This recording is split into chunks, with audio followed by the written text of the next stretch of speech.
एक व्यक्ति ने किसी की चुगलियां की और दोनों कोर्ट में पेश किए गए और कहता है सर मैंने ना जज साहब इतनी सी थोड़ी सी चुगली की, इसकी थोड़ी सी निंदा की है बस।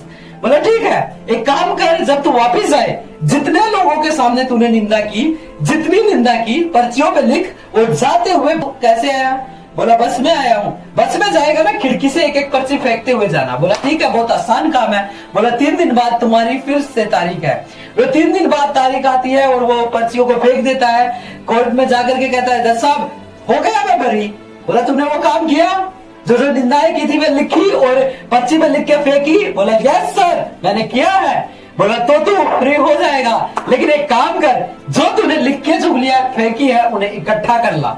वही तो उड़ गई होंगी, कोई अपनी जगह नहीं मिलेगी, सब दूर चली गई। बोला इसी प्रकार जिन जिन से तूने चुगलियां की थी इसकी भी बेइज्जती हो गई, सब जगह फैल गई है। परमेश्वर नहीं चाहते कि मसीह लोग निंदा करें। हालेलुया। परमेश्वर चाहता है हम एक दूसरे को लिफ्ट अप करें, हम एक दूसरे को ऊंचा उठाएं। हम कह सके कि तुझमें ये कमी है तो क्या हुआ, तुझमें अच्छी बातें भी तो है।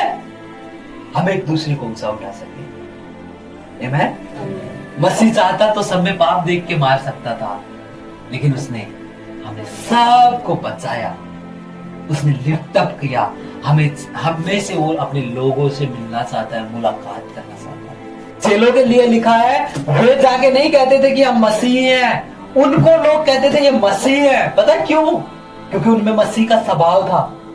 वे मसीह की तरह बोलते थे, वे मसीह की तरह काम करते थे, वे मसीह की तरह चलते फिरते थे। आज हमारे अंदर से मसीह जीवित होना चाहता है, वो देखना चाहता है, वो इस शरीर के द्वारा, इन आंखों के द्वारा, इस जुबान के द्वारा, इन कानों के द्वारा इस संसार को आशीषित करना चाहता है। वो हमें चुना है उसने, हमें इसलिए कि वो अपने इस संसार को जिसने उसे बनाया है उन्हें बचा सके।